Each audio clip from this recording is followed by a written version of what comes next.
Everybody, you're on camera, you're on live TV.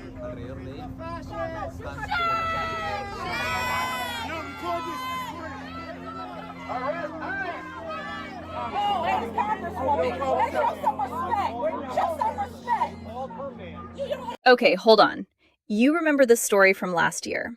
Representative LaMonica McIver was charged with interfering with federal officers outside a detention center in Newark.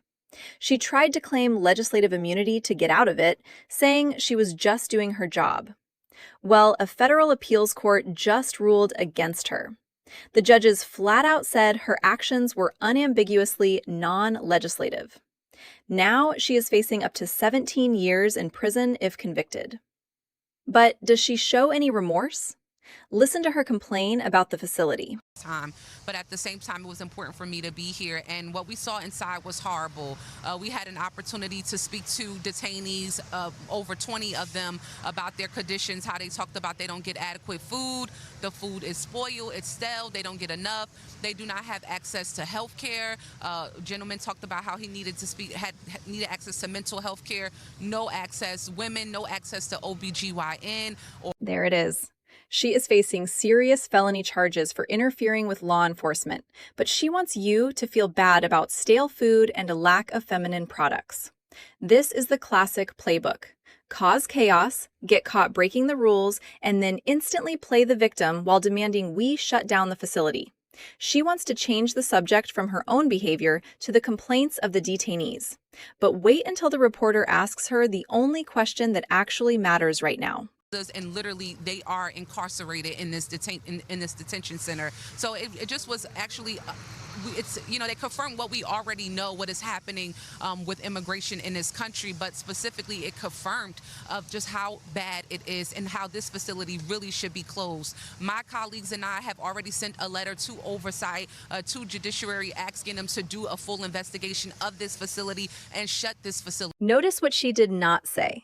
She did not take an ounce of responsibility. Instead, she pivots right back to demanding they close the building. It is like a suspect caught fleeing a crime scene, demanding we investigate the quality of the asphalt on the highway. But the absolute peak of this delusion happens next. The reporter finally presses her on her own ongoing criminal charges. Listen very closely to how she tries to spin this entirely back on the administration. Down. And just really quick, we know you're currently facing ongoing charges. You described coming here traumatic, but is any part of you concerned that you could face retaliation for being here? Oh, I'm 100% certain. This is the main priority for this administration, right? It's cruelty, it's retaliation, it's trying to silence the people who are critics of them. Read those words again. She allegedly assaulted federal officers and now claims the consequences are just cruelty and retaliation. Tell me I am wrong in the comments, but this looks like pure panic. The appeals court just ripped away her only shield. She thought being a politician gave her a free pass to physically interfere with an arrest. The people elected a representative, not an activist who thinks she is above the law. Subscribe to the channel for more updates because we are not backing down.